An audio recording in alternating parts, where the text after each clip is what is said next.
Sacha, hello. Brad. We're just going to dive right in, and I'm really excited to hear what has you waking up excited right now. Yeah, what a great prompt. I think what's got me most excited at the moment is a startup that I'm working on, which is called Loom Music. This isn't about to be an ad for that, but the thesis behind it is finding a new way to consume music in this era where everything is subscription focused and where the system is broken for everyone, but importantly for artists who can't make a living wage. So we've spent a couple of years now thinking about how we might shift that. And we're launching with a new digital album format that comes bundled with extra content that dedicated music lovers and fans want to see from their faves. So behind the scenes, video, photography, handwritten lyrics, the story of an album, and packaging that all together in a really beautiful app experience. And I think what's making me excited about it is, like all startups, you get to spend time with people who are really optimistic and creative about the world. I think to be a startup founder, you have to have an enormous amount of hope and optimism and positivity, because otherwise you wouldn't be doing it. And that's something that I've always loved about the startup space, which I've been sort of adjacent to or working in for nearly 15 years now. And it's still what I love most about it. And particularly this one, to be doing it surrounded by creative people who just want to do the thing that they love and are sort of constantly facing an uphill battle to make that possible. To be building something that we hope will help them with that is really exciting. So yeah, oh my God. I mean, like there's a lot there. So one, it sounds like you're reviving the physicality of an album, of like an LP or even whatever, CDs, doesn't matter, cassettes. Like there's the tactile multi-format nature of music is not just like a thing that we listen to. That's like one aspect of it, but there's like the whole like getting to know them and understanding and interpreting. And I think for whatever reason, the album is still the pinnacle of an artist's musical expression. And I think artists spend a long time thinking about the world of an album, like the songs that are going to make the album and the songs that aren't, the order that they go in, the story that it tells, the artwork and the photography and the brand, not in the commercial sense, but the look and feel of an album. Yeah. And now that just gets chopped up and thrown on playlists, and your only sense of the artist is the little square, inch that they get. And so we never really get to experience it the way that the artist made it. So the songs go on Spotify or Apple or wherever, and then everything else sort of winds up fragmented. You might see a bit of it on social, or you might see a bit of it on YouTube, or you might get some of it in a fan mailing list or whatever. But we really want to put it back together. So that's all labor, and it's additional labor for artists that are just like already buried, and like you said, like having this uphill battle, and it's just like left, right, and center.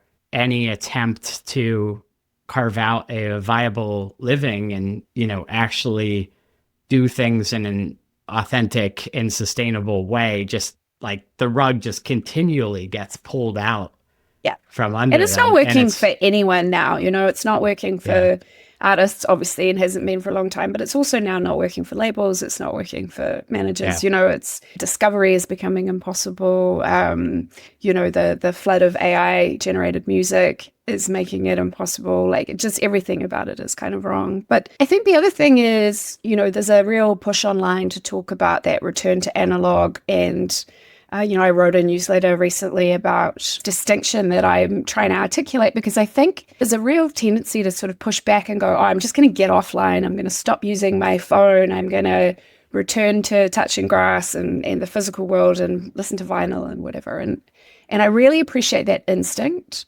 but I don't think that it's necessarily the right answer, because I think that the problem is not that something is digital. It's that we are consuming everything online in this constant algorithmic feed of, this fire hose to our face of content. And so in Yes. that piece, I was trying to articulate a different distinction, which for me is the difference between feed and queue.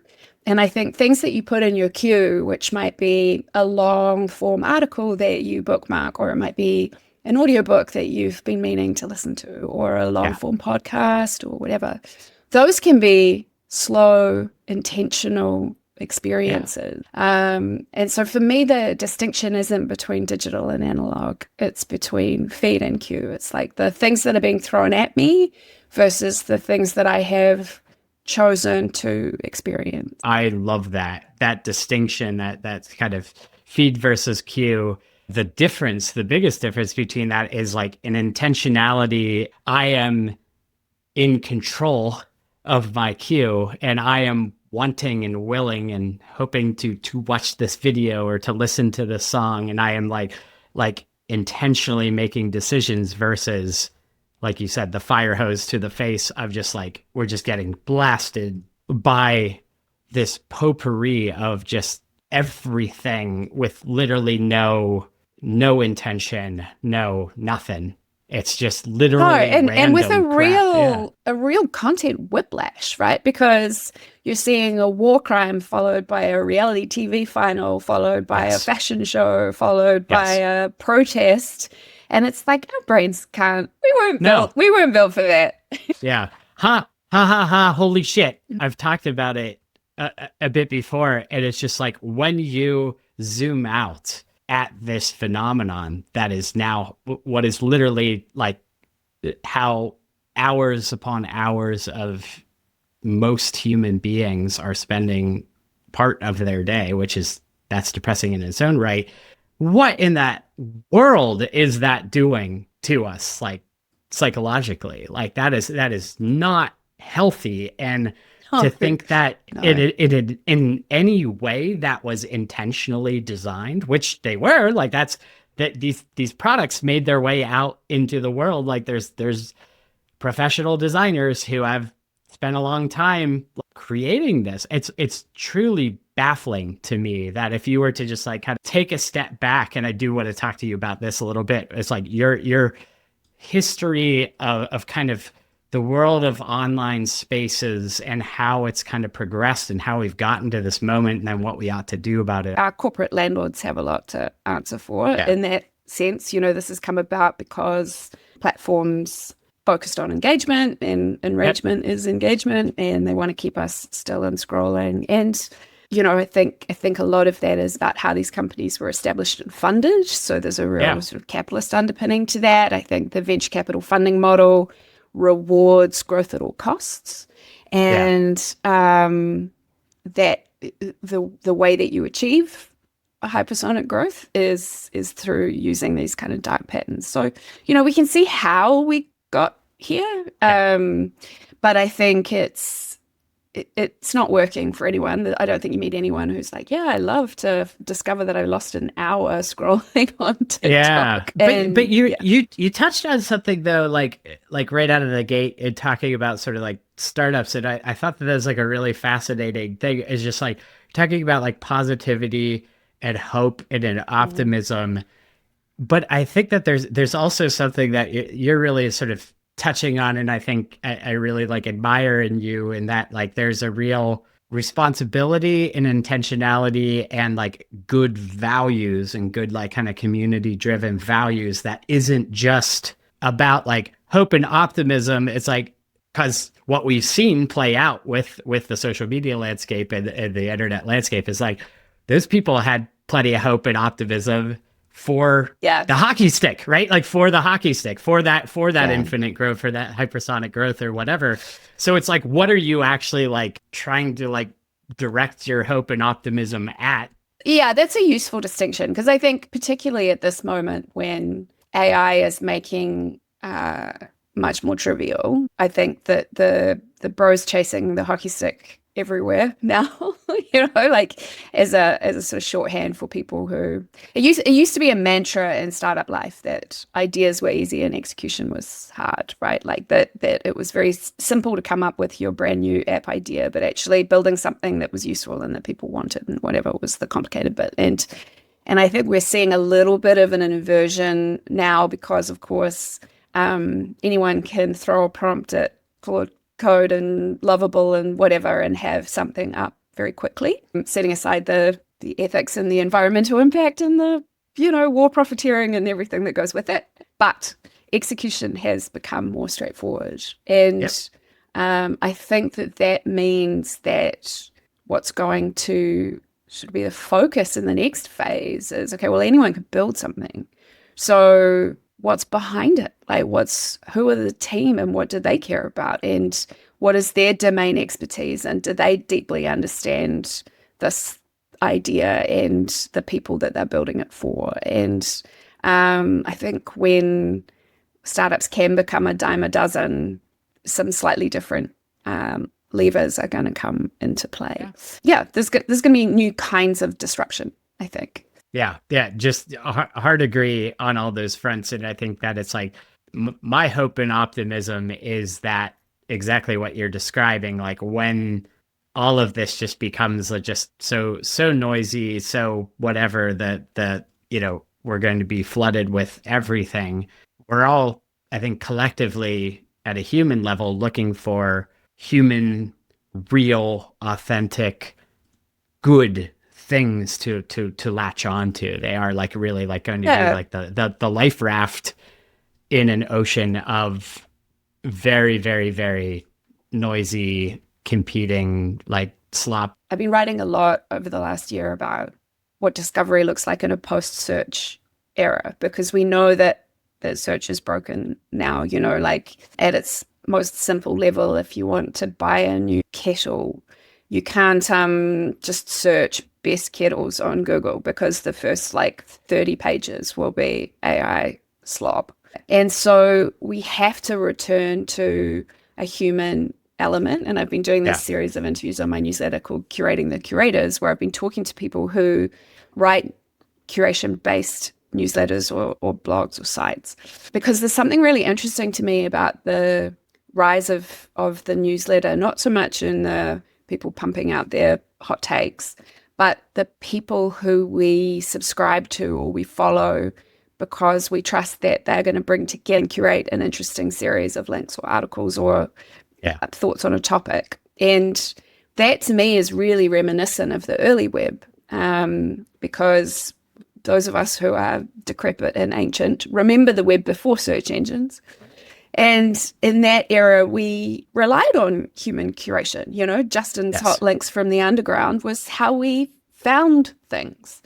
And I think in this next phase, where the sheer tidal wave of slop that we have to wade through, some people are relying on LLMs to tell them, and without necessarily understanding the limitations of that. And other people, myself included, are like, let's get back to a more human-centered internet where we relied on people to do that labor and to share their journeys and where they've been. And so, I've been spending a lot of time over the last year writing about some of this stuff, like the dark forest theory of the internet, the digital gardens, like all of this kind of, what does it look like when we have to go exploring again, because it's not easy to find things. And how do we share those journeys with other people? How do we share more of our work in progress, sort of refostering that sense that the internet is a kind of limitless place, but it doesn't have to be a limitless place full of crap. This might seem like a very weird follow-up question to all of this, but where are you based and what's your go-to Thai restaurant? I'm based in Auckland, in Aotearoa, New Zealand. My go-to Thai restaurant is an Uber Eats place that delivers an incredible pineapple fried rice, which is one of my comfort foods. I don't know why, I just love it. During COVID, I had to learn how to make authentic pineapple fried rice myself because I couldn't get it. They weren't available. Yeah, well, we couldn't. What's it called? For a long time we couldn't get it. Or did you just have it on speed dial? Yeah, I've got it on speed dial. This is good. Well, we could find out if they deliver to outside of New Zealand, outside of Auckland. It's that question is like the thing that I've been kind of picking at, just not that one specifically, but that the spirit of that, right? Of like I feel like Thai food. And I think that like as and how do we find that today? Well, we bust out either the Uber Eats and we're like looking, just my eyes just go straight to the how many reviews and how many like 5-star things. Like it's total like blindness to everything else. Is like, oh good, this one seems popular. Uber Eats is a terrible example, right? Because we know that it's not paying the restaurants properly. It's driving the growth of ghost kitchens where you think that you're ordering from a place that you know and you're not. You're ordering from some sort of AI generated, so. But even like Google Maps and like other things, you get like the sponsor results and stuff is like, and at the end of the day, though, I think that like as our ability to trust those results, again, just even and I think pre-AI, like the sponsored results is like crowded everything out. It's like, how do we get to and that's why I think weirdly Reddit is going through a renaissance at the moment, because Reddit has become one of the few human places to find recommendations and answers, and a Reddit thread will now be often my first stop if I'm trying to work out why something doesn't work or what the best thing is, or a review of a product, because I know that for all of its flaws, Reddit is still a place with human people and human moderation, and long may that continue. Hell yeah. I've shared that or sort of experienced that as well, where it's like, we're going like to like seek for like, again, just like realness, like, and what realness is increasingly going to be a difficult question to answer. And so that's where it's like, it gets pretty philosophical pretty quick, gets into like, it's like, okay, I know that I'm here talking to you, and I don't know much else that could exist. I know it's raining outside. It's like we're literally like looking for things that we could latch on to. And I could like, just all you need to do is just fast forward 2 years. And I am utterly and completely terrified about our ability to even just kind of like process like what's real or not. So I think that these instincts to kind of like go to where humans are and to go like, okay, like I know that other humans are real, and this online avatar, we're going to need to figure that thing out too. We understand it to be a problem. There's now like plenty of like research. There's that like even kind of within the companies and stuff themselves is like starting, some semblance of acknowledgement of the harm. But there doesn't really seem to be like a whole lot of like answers or counterweight thrown around to change course. I think there are answers, but they are small scale or local answers, and I don't think that that's necessarily wrong. I think we didn't know what Twitter was when it came out, right? Like when Twitter first emerged, it was like the app to post your sandwich at lunchtime, right? It wasn't an app to destroy democracy. And so I think things will continue to emerge. Twitter for its first few years was extremely niche. You had to be a giant nerd to be on it. I remember I was a partner in a law firm at the time, giving a presentation to my partners about why our firm should be on Twitter, and it's like they didn't understand what it was. And so I think it's really easy to look now at this handful of platforms that we're stuck with as inevitable, that this is all there is, and there's never going to be anything else. We're just stuck with short form video, everything apps. But I don't think that's true. And I think some of the optimism that I still feel is when I see these smaller efforts in new directions. And one of the things that gives me hope at the moment is what's going on with App Proto and Blue Sky and Black Sky and North Sky and the various apps that are built on that protocol, Leaflet and Tangled and whatever. And I think there's a tendency to dismiss those efforts and go, yeah, but, nobody's there except the nerds. And it's like, well, nobody's there except the nerds always in the beginning. But something sort of fundamental is different there when it comes to your ability to control what it is that your ability to customize your own feeds and your own experience, your ability to build things on top of that protocol that are genuinely decentralized and not in a ferociously hard to understand Mastodon-y sort of way. And I think those kinds of sparks I think it's very easy to just be a downer about it and go, oh, yeah, it's a little left-wing echo chamber, or it's, it's never going to be as big as Twitter. I don't think we want anything as big as Twitter again. Yeah, that's right. I don't think there's anything wrong with that. And so I think the bigger challenge is to reach people for whom the internet's been ruined because their experience is just terrible and they've just opted out. And fair enough too. Yeah. But to start to sort of build those community neighborhoods again, where you can start to share with people who share your interests, or who are near you geographically, or who care about the same community outreach, or whatever those things are, and build those healthy human scale spaces again in the way that we used to have in weird little Usenet groups, or early live journal communities, or whatever your experience of the early web used to be, some guitar forum or bodybuilder forum or whatever. So what would happen if we put all of humanity in the same room together and allowed everybody to just talk to everyone? That is turns out that was a mistake. But in for very real, kind of like evolutionary reasons, right? There's the idea of like Dunbar's number and like all this stuff where it's just like, our brains only have we have like an upper limit and sort of like how many like connections and relationships we could handle, but also just our idea of in and out groups and tribes and the rest of it. It's like when we just short circuit all of that or put them all into the same room, it's not compatible with just like our neural wiring after like many centuries of just evolving a certain way at a certain pace. The answer isn't necessarily the off switch, although absolutely there can and should be more of a return and a blend of the physical and digital world, and that those aren't mutually exclusive. But like digital stuff is good stuff. Like there's a lot there. It just requires like the right type of design, the right kind of foundations, the right kind of values in place to make it so. Even with the right value system in place. Like I gave a talk at Beyond Tellerine a couple of years ago called Everything Breaks at Scale.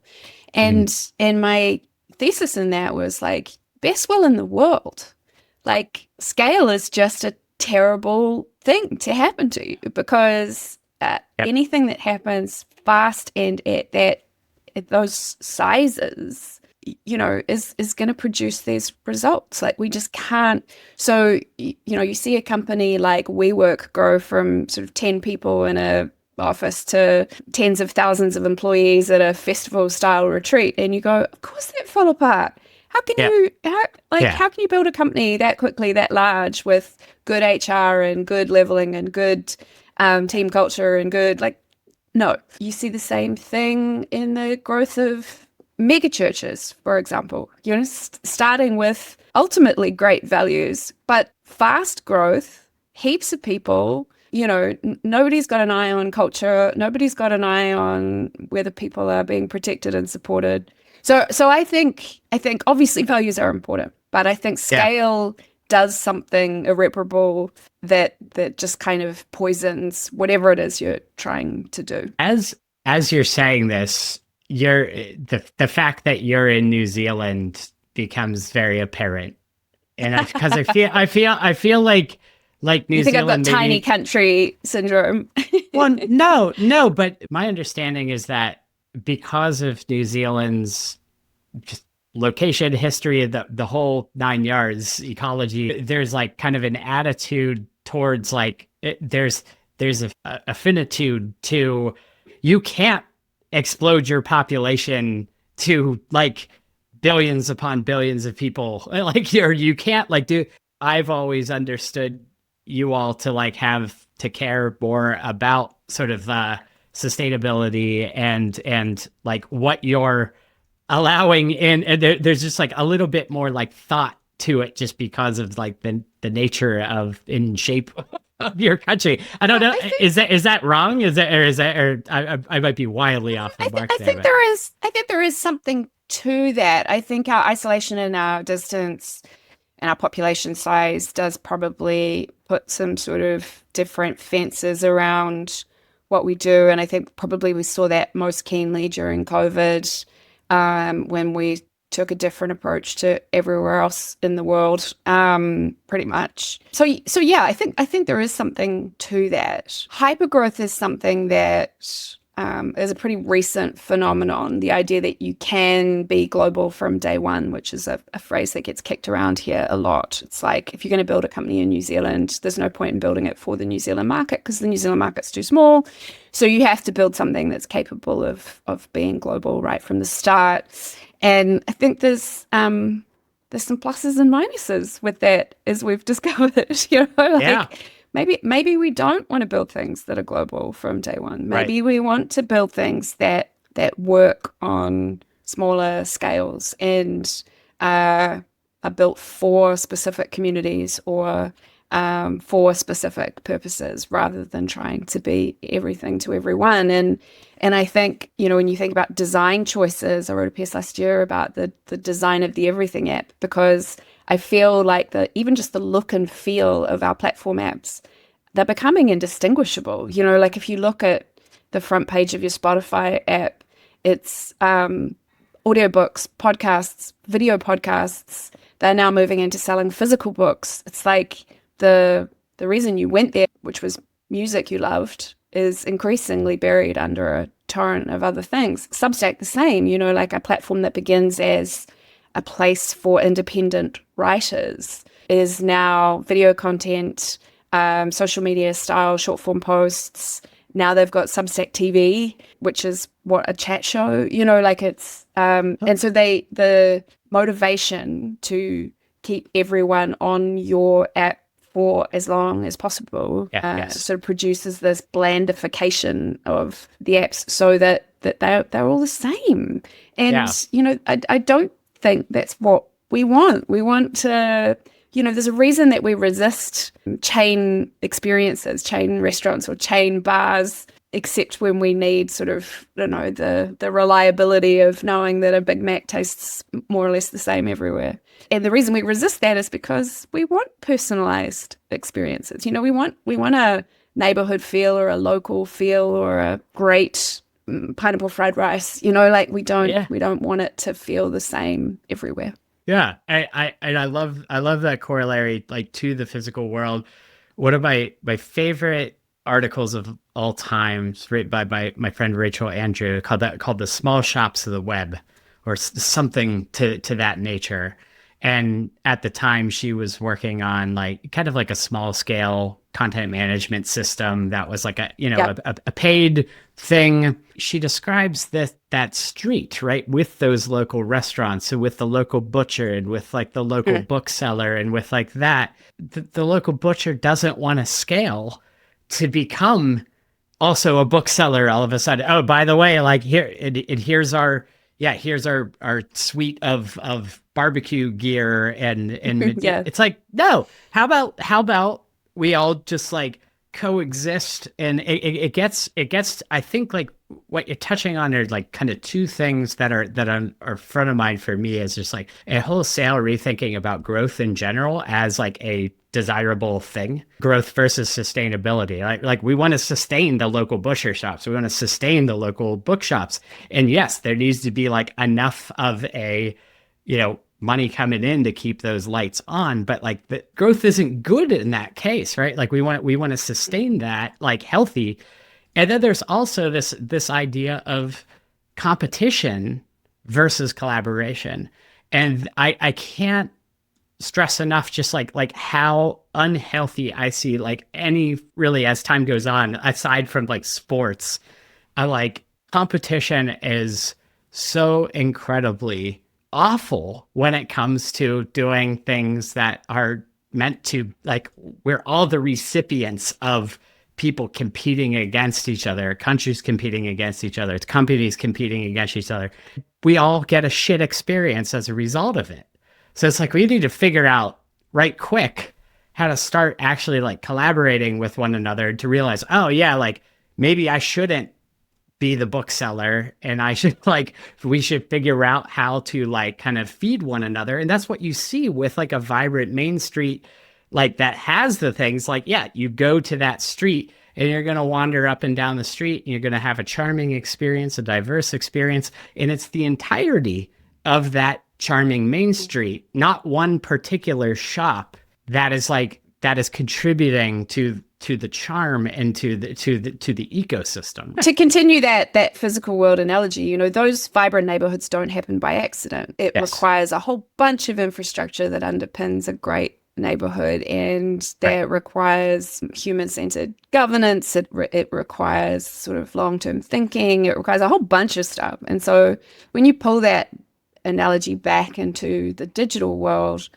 that's when people sort of go, oh, it's too hard. Like you can't fix it now. Like the genie's out of the bottle. This is just what we're stuck with. And I refuse to believe that because, I often quote Molly White when she talks about how the internet is still outside the walls. And that was one of the most helpful sort of things, I think, for me to understand, is that we've come to accept this handful of walled gardens that we're all living in now. But the web is infinite. Like it's out there, and we can build whatever spaces we like. We can make whatever communities, we can throw up whatever infrastructure. And as we were saying earlier, that's becoming easier, not harder. Yeah. And I think what we have to change attitudinally is this tendency to go, well, but I have to build something that's for everyone, or I have to, this is only a success if it's the next Twitter or the next TikTok. And it's like, no, the success will be dozens, hundreds, thousands of great, healthy neighborhoods, not one giant city again. Yeah. No, I couldn't agree more. I think that's like really beautiful. And most of these places have been built as like basic human or like kind of communication protocols, or with that idea of, it's like, yes, we want like literally everyone to be using it because of the aspirations of scale or whatever. But it's like there's something intentionally, deliberately small, right? This is for New Zealand only. It's a focus, right? Like, who is it for? And I think somewhere along the way, like, you used to talk about product development and user personas and whatever, and you knew specifically who you were building for. And somewhere along the line, the goal became, well, it has to work for everyone. And it's like, we know that it can't. So I think it's also about focus. It's about coming back and saying, who is this for? And, when while we've been building Loom, we have to keep focusing on the fact that this is for a subset of people. This is for music lovers who want to sit down and immerse themselves in an album's experience. It's not for everyone.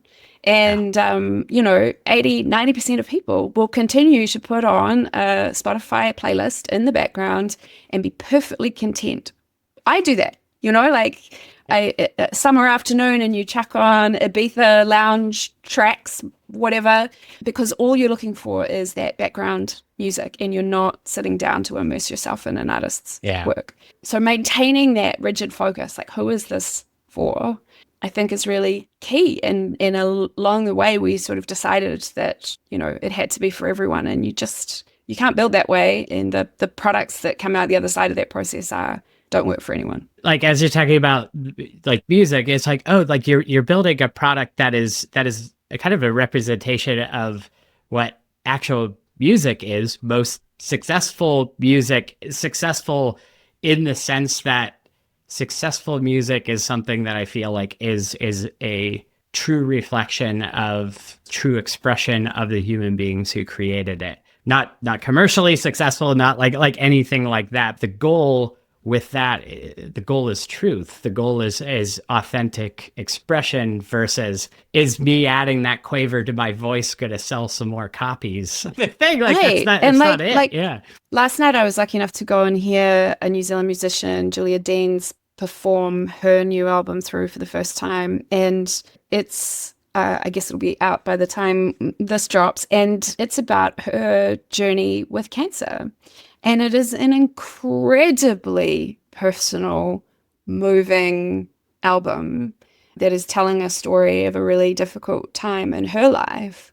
And, there's nothing more real than that. And I think one of the things that frustrates me a little bit about, I spend all my time writing and thinking about fans and fandom and online fan communities. And one of the tendencies that frustrates me at the moment is fans trying to dig into what is a song about, like who is this song about, or what's this, like which of Taylor Swift's exes is this song about, or, who is Harry Styles dating based on this song. And it's like, it's not for us to decode. The artist has made something that they're sharing with you. It's not a Rosetta Stone for you to have greater access to their personal life. There's something psychologically that like drives people or compels people to, it's like, oh, I like this and I feel like I need to like get closer to it, or I need to like, it's like, how do I go deeper into this thing that like resonates with me, right? It's like something draws them in and attracts them to Taylor Swift, Harry Styles, or really anyone. And then it's like, I got to get closer. Like, I don't know, like, is what drives that stuff, or is it, I don't know, something else? Yeah, I think there's a few things. There's the parasocial aspect of, I want to know this person, or I feel like I know this person through their art or through their creativity. And so, I want to know more. They're like my best friend. And so I want to sort of know everything about them. Sure. I think there's also something that's happening over the last sort of decade with, I speak a bit about the impact of conspiracy thinking on pop culture and celebrity spaces. And I think there's something that goes on where people feel like there's a puzzle or a mystery to solve. There's signs and signals to be decoded. I used to think that was kind of cute and harmless. I now think it's a bit of an on-ramp to much more dangerous thinking. But in celebrity spaces, it sort of takes the form of being that paparazzi photos are always staged, or that, relationships are for PR, or, like this kind of, and there's aspects of that are sort of fun or funny where you go, oh, was Beyonce ever really pregnant? Or, like that sort of, that feels harmless, but actually takes on quite a dark undertone. And I think there are some artists who lean into that deliberately, and Taylor Swift's a great example. She loves to hide Easter eggs for her fans and, like sort of drop signals about what's coming, and she knows that they love that. But that I think that then drives like a really intrusive mode for some people who are like, well, she's secretly gay and she's trying to signal that to us by using the color lavender, and like it's sort of that piece plays into something which I think is quite a human response. We love mysteries and we love puzzle solving, and in celebrity spaces, there's this mode of gossip called celebrity blind items, or blind items. And so you'll often see posts that are like, which A-list celebrity was seen making out with a, Euro pop star after the Golden Globes? And people are always trying to solve blind items and work out who it is that they're talking about. And we love those puzzles. They're a little brain tickle, but they're also an on-ramp to starting to think that everything we see is staged or fake or for PR, and it's not a long leap to then getting into some of the more complex conspiracy thinking, which leads us down anti-vax and QAnon and much more complicated political kind of routes. Well, I'm sure that AI is going to fix all of this. So, oh, sure, we have nothing to fear. We're unable to tell whether anything is real or fake.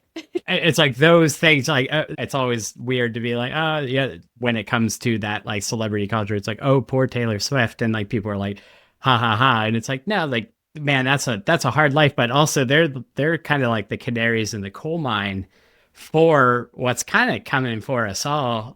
Which is, again, this very real, like, here's the thing, deepfake, like, if you could just, like, snap your fingers, especially whenever it's, like, you don't have the eyeballs of these, like, mega celebrities, and instead it's just, like, neighbor trying to slander neighbor, or student trying to bully, cyber bully, or, like, whatever, or stage something or whatever. It's, like, again, that ease of creation is going down to next to nothing, to the point where any one of us could just, prompt a thing and end up with something in the ballpark.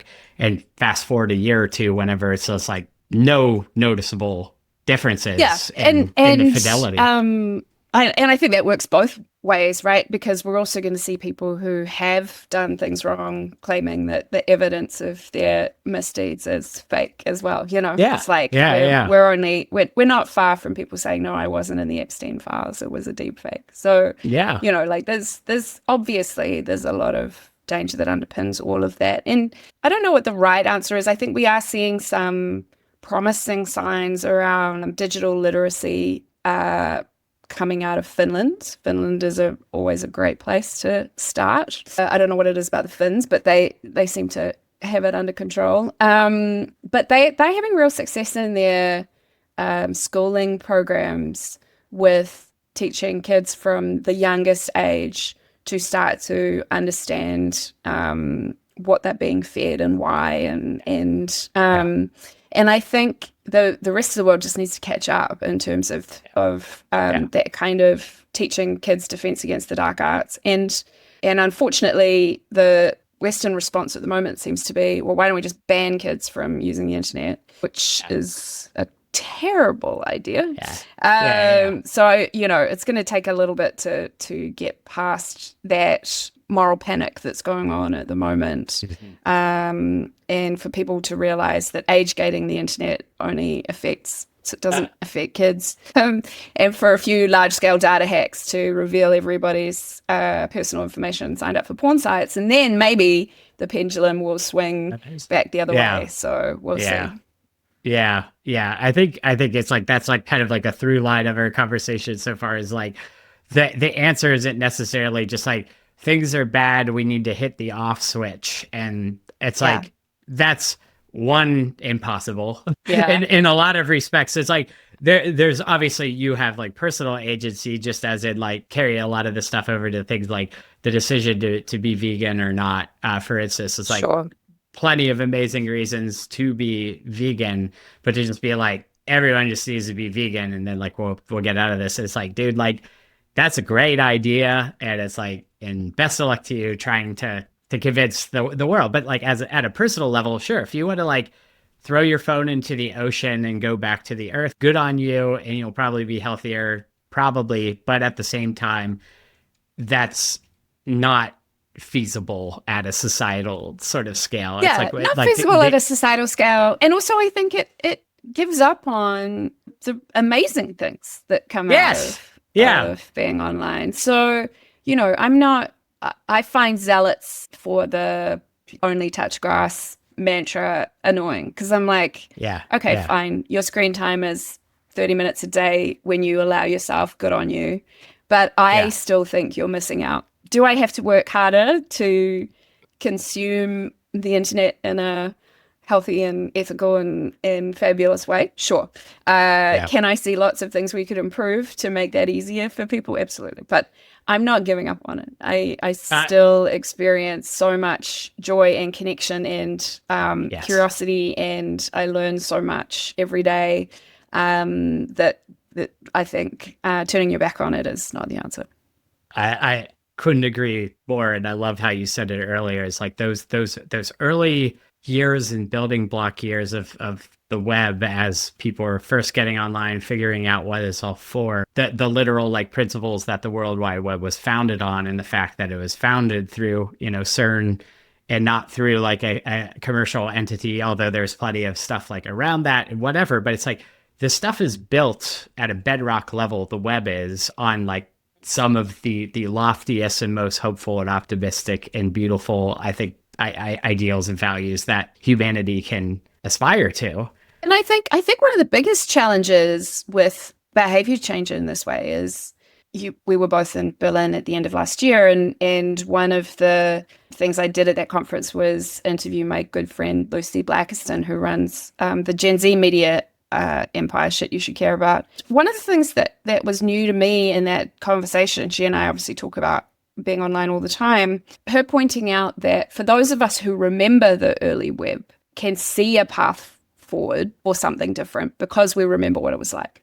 But for her generation, who have grown up entirely on platforms, that doesn't form part of their foundation. They've only ever known platform life. And her skepticism that she could ever convince, her generation to want to try something different because they don't know it. And I think that to me is a really interesting challenge. Like, I remain optimistic about the possibility of the web because I remember a different web. And I deliberately say remember rather than long for, because it had its own set of flaws. It was small and homogenous and hard to get around. And, I'm not utopian about the early web at all, but I am utopian about its possibility, right? And I think the more interesting challenge is, what does it look like to show that possibility to a generation who doesn't remember it, who hasn't experienced it, and kind of get them excited about the possibilities again. It's so amazing, and those kind of generational divides are really truly fascinating, and that's going to become, I think, more pronounced, which really does put a lot of responsibility, but also, again, like, kind of provides that opportunity. It's like, oh yeah, the means of production are coming down. We've been on this ride for a long time. We've seen the good aspects, the good qualities, the good affordances of a lot of these things, a lot of times misused and gone wayward or built using the wrong things and stuff. And it's like, there is kind of like that, taking that, and it's not nostalgia. It's like, it's the real, like we got like a front row seat to sort of see what that like connection can like look like before we all kind of put everybody in the room and it all just went bonkers. I think you're hinting at it with your work that you're doing now, but also just like kind of what needs to happen to show these younger generations that it is possible, and it needs to exist. People see, that seeing and that experiential part of it, I think, is like really, really necessary to show people. I think to learn better lessons from the history of the internet. I'm writing a nonfiction book at the moment, and it's a history of the internet through the lens of online fan communities. And that book is about the women and queer people who, to my mind, are the power users of the internet over its history, who built these fan spaces, who came up with some of the earliest forms of self-governance, of tagging, of content moderation, of all of these sort of things that they created out of whole cloth to make these spaces healthy and workable for large groups of people. And that's an untold history, because we like to tell the stories of Silicon Valley bros who chased scale and made millions. And it's like, we can't learn the right lessons from those histories. And so I think also going back and sort of digging into the stories of, what happened in the early muds and moos around governance and conflict and how people worked those things through, what happened in early Usenet groups around how you signaled content in a subject line when something was essentially a listserv, going back to the first fan archives and how people thought about preservation and tagging and folksonomies, and all of those things are like crucial underpinnings of what good, healthy online spaces could look like. And instead, we have pursued this sort of revisionist history of the internet, which is iconoclasts who are chasing a trip to Mars. I love it. Yeah, it's like you're kind of exposing, it's like, here's all the sort of unsung heroes that have really kind of put a lot of the foundational pieces for like a durable, caring human web, like a way to sort of like foster and build community and sustain it, versus I'm going to win, I'm going to compete, I'm going to. I'm going to go to Mars. You've been pointed in that direction for a while, like when you felt like you're like, oh, this needs to be in a book format. A great question. So my online journey has always been in transformative fan spaces, and for your listeners who aren't necessarily familiar with that, that's fans who are engaged with acts of creation around the things that they love. So fan fiction, fan art, people who aren't just consuming content, but creating off the back of it and transforming it in some way. That was where I started on the internet. Like when I first came online, which was early by the standards of this country, 93, 94, the first thing I wanted to do was find other people who were interested in the same things that I was. And so, you know, the first spaces where I set up home were fan communities. And at that stage, I was obsessed with the X-Files. So I was in alt.tv.xfiles, and then I discovered that there was alt.tv.xfiles.creative, where people were, you know, writing their own case files and stories. And that's where I fell in love with that whole side of the internet. And I've been there ever since. And I've gone through all of the major technological migrations that fans have undergone. So, you know, from those Usenet groups to Yahoo mailing lists, Yahoo groups, then into LiveJournal, then into Tumblr, then into the social media era, and so on and so forth. And that's always been my internet journey. And one of the things that I have found frustrating but instructive over the years is that it's a pretty recent phenomenon for people to do fandom on main, right? Like we've only, I guess one of the upsides of everybody existing on the same 5 platforms is that people have started to talk about their fanish and obsessions and the things that they're into much more publicly and in a more mainstream way. But for a long time, it was incredibly taboo. Like you didn't talk about the things you're obsessed with. And I don't just mean, you know, TV shows, but movies or musicians or whatever. That was something that you did in private, usually under a pseudonym. And it was just not something that you associated with your real government name and face. And that's a new phenomenon. And I was a lawyer, so there was no way that I was going to talk about these sorts of things because it was deeply unprofessional and uncool, and, you know, like I couldn't. And when I stopped being a lawyer, which is like 10 years ago now, I went to set up and run a family office for a New Zealand investor. But my job was, he didn't mind what else I was doing with my life. And so I started to write and speak at conferences about this intersection between fandom and technology. And the reason I was doing that was because I felt like the very first talk I ever gave at a tech conference went sort of weirdly viral, and it was called How the Tech Sector Could Move in One Direction. And it was about, at that stage, this was back in 2015, 2016, in tech, we were obsessed with the pipeline problem. Like, where are all the young women in STEM?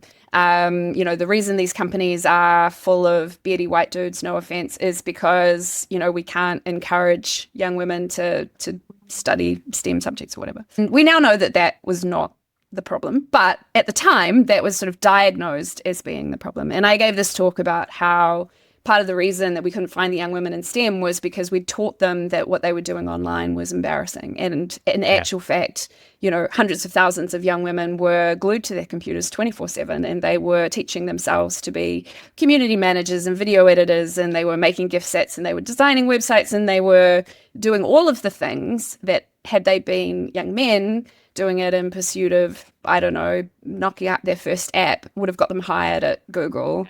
But because they were doing it in service of a boy band that we'd taught them was something that they shouldn't confess to in their day-to-day lives, then, you know. Off the back of that, I've sort of been writing and speaking about this intersection for a long time now, because I feel like fan communities are often the places where I can see either the roadmap ahead for where we should be going that we've overlooked or forgotten, or where I can see some of the things that are breaking. So, you know, the clash between curatorial or gatekeeping fans around things like the Marvel Cinematic Universe versus transformative fans, you know, fans that don't want to see new fans into F1 or ice hockey because they don't consider them to be true fans if they're there because they liked a TV show. all of that sort of clash, I think, teaches us something really instructive about online life. And so, yeah, after talking about it and writing about it for so long, I was like, this is a book. I don't know if it will get to be a book. My agents are still in the process of trying to find a publisher for it, but hopefully. That's amazing. But like, holy crap, what a journey. And like, it's like a deeply personal one, but also just like, that feels like a real through line where it's like, you'd like deeply understand this culture that sort of anchors you as the landscape itself kind of keeps morphing and changing. You're able to sort of like see riding this kind of through line, and you're able to sort of like deduce, like you said, like what's working, what's falling apart, like how I'm sure how like the affordances of the platforms work or not, or and community is at the heart of that. And I think it doesn't matter how you experience it. Like for me, it's been fandom, but as humans, we crave community. Like that's human nature. We're built that way. And I think that what fandom has helped me to see as we've moved through the eras of the internet is the way that those tools and platforms and companies have served and have failed community at its broadest level, right? And so it's a pretty base human need. I think it's been 20 plus years since Putnam wrote Bowling Alone, but that sort of struggle to work out what we lost when we lost small scale, human scale, neighborhoods where everybody knew each other's needs and knew how to support one another. And I think we're seeing the rise of that again with mutual aid. I think at this moment in the United States, particularly some of the stories coming out of Minnesota of communities coming together to just really stand up for and support one another in just the most straightforward ways, delivering food and paying rent. And it's awful that it has to come out of, such a horrifying set of circumstances, but it's like we're wired that way. Yes. And so as I think about online structure and I think about platforms and tools and so on, community's always in the back of my head as I think about those things. It's beautiful. And I think that you're dead on in saying it's like, it shouldn't take human made or natural disasters for people to sort of like come to get to that point. And also it's like, what does it look like to design those more kind of like hopeful, forward leaning and more kind of creative pursuits, that ripple effect, that creative ripple effect that the web does such a good job at allowing for these flowers to bloom from other things and through the lens of community, where it's like, would people individually be sort of scrawling, their fan fiction about X-Files, like just for their own gratitude? Like, I think what we might be innately fundamentally wired to create, but I think it's probably through the combination of creativity and community. It's that feedback loop. Can you like talk about that? Yeah, and that sort of collaboration and riffing and so on. Like I used to love that phase in the early TikToks where someone would post themselves playing a piece of music and then someone would stitch it accompanying them and so on and so on, and you get this kind of stacked experience in the video of 7 or 8 different people making that happen. But to your point about the validation, I guess, I think you're absolutely right. In transformative fan communities, it's not like the reason you're in that community is to both consume the things that other people are making because you're getting more of what you love, and also to share what it is that you're making and hope that people like it. And the system of kudos that AO3, the main fan archive, uses, people are always like, there's nothing lovelier than when I get up every day receiving a new email from AO3 that just lists like all the stories of mine that people have left kudos on, or the comments that they've left. And that's a beautiful experience. And I think, unfortunately, like everything, breaks at scale because it's a dopamine hit. And when people realize that they can achieve that dopamine hit of getting likes and followers through darker patterns, that's how we wind up with some of these uglier behaviors. And back to that sort of conspiracy point, I think that's what keeps people in some of these darker community spaces, is that they find community and they find validation and they find that dopamine hit because they share their new theory that I don't know, Melania is a wax double or whatever, and they circle a few pictures with red MS Paint circles and arrows, and people like it and they share it, you know. And so unfortunately the same motivators work in both directions. But yeah, I agree with you. I think that ability to bring the thing that you've made to a community that will appreciate it is so powerful. And I think one of the dangers of everyone doing fandom on main is that we've lost those dedicated spaces where people felt safe to share these things. And that brings with it some real challenges. So one of the things that I sort of push against is, in fandom, we have this concept of the fourth wall, which is like, don't show the stories that you've written or the art you've created to the actors or the showrunners or whatever, because it's not for them. Like, transformative fandom happens after they've made their thing, and it's for a community that understands what it's about and its tropes and its conventions and whatever.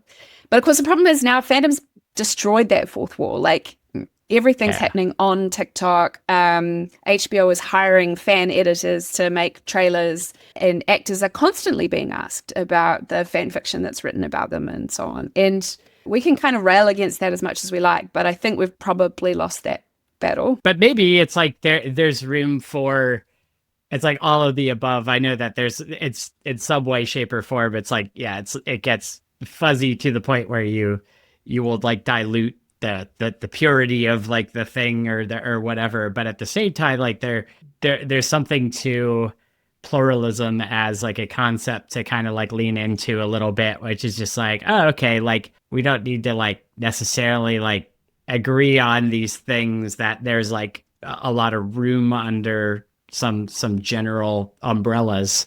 I don't know. Maybe that's just, I'm not a part of the fandom. Yeah, I think that's right. I think it's just whenever you take something out of its context and put it up for public scrutiny, that can be, and I think the problem with fandom is often it's held up as an object of ridicule, or it's held up as a kind of, look what these crazy people are doing, you know? And sure. I think that's kind of the fear, and that's why fandom spaces were always retreats or places where you could do that.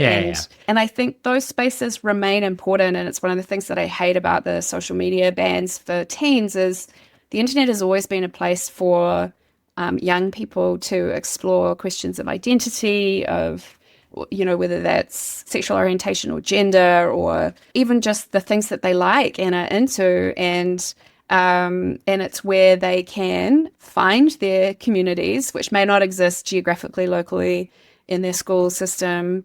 And the internet's always played a really important role in that. And I think one of the huge dangers of saying, well, we just shouldn't let teens on social media is we're taking away that safe space for exploration and connection, and where they can find good information and where they can find people who, you know, are into the same things or asking the same questions. And that's a real danger, I think.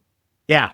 And it's, again, it's that knee jerk, like just turn it off and maybe all this will like go away. And of course it won't. It's like, and kids are freaking resourceful, and like everyone in my life, it's like, oh yeah, everyone will like find the ways. But you think about the TikTok dances, or you think about just the sheer effort and creative and intellectual and creative and technical skill that goes into sort of like putting things like videos together. Like I've been slinging a lot of videos and audio. It's like, oh my God, like these are like massive skills. Back to what you're talking about with like the gender divide. It's like, yeah, there's like this literacy, this fluency in these very technical and valuable mediums. And we're like using all of these things together to explore who we are, but also how we fit into the world. And I think that's one of everyone being in the same place, is that these young women are finally being recognized for what they're doing. You know, like they should be being hired by HBO. They're incredibly talented. So, you know, there's pluses and minuses.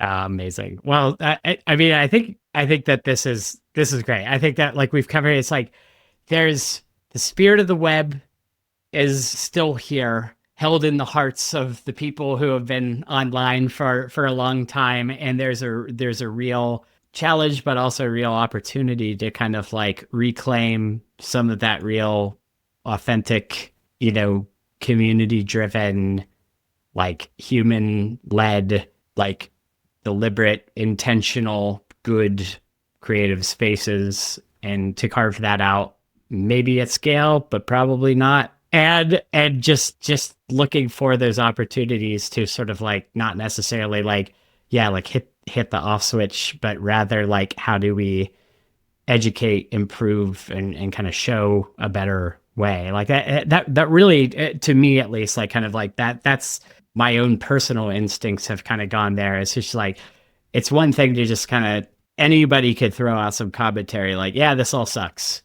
And there's a lot of validity to that commentary, but at the same time, it's like, yeah, but like, what are we going to do about it? It sounds like Amen. You're doing some really cool stuff with Loom, and I'm excited to see where it goes, because I love how you're describing it and like kind of like reclaiming that more holistic, more connected, more kind of just like human connection with the art and the artists. I think that that's like a really cool place to operate in. So I'm excited to see where you go with it. Yeah. More queue, less feed. More queue, less feed. I freaking love it. Last question. The only other sort of structured question in the show is, what music do you want more people to know about? You mentioned the artist you went and saw last night. Remind me Julia her Deans, name again. yeah. Julia Deans, yeah. Yeah. What? That's such a great question. What music? I think I would really like to recommend a New Zealand album. It's called Waiata Anthems. I'll send you the link so that you can put it in your show notes. But it was an album that was recorded here a couple of years ago, and it's a whole lot of New Zealand artists all recording in Te Ao Māori, which is our Indigenous language. And a lot of them had to learn the songs. They're not native speakers. And it's just a really, really beautiful album and a beautiful expression of the language. So yeah, that'll be my recommendation. Oh, that's amazing. That's amazing. Yeah, I'm very curious. Just your description of it is very, very intriguing. So I'm going to have to give it a listen. So yeah, definitely link that up here, and we'll make sure to get it out there, and putting a playlist together of all of the stuff too. So the real last question is like, where can people go to find you, support you? Where do you want to point people, direct people? Yeah, where 100%. Are you online? Just come to my website, sachajudd.com, and you can sign up for my newsletter there, which is called What We Love Matters. It's free, and every week you'll get a little essay from me about pop culture, Harry Styles, the internet, space, and it always finishes with a photo from my giant Lego city, which I hope brings a little bit of joy to people's lives. Beautiful, beautiful. Amazing. Well, thank you, Sacha, so much for being on the show, and hopefully I'll meet up with you, and we'll get some Uber Eats Thai food Amazing. Whenever I come visit you. Thank you. All right. Thanks very much.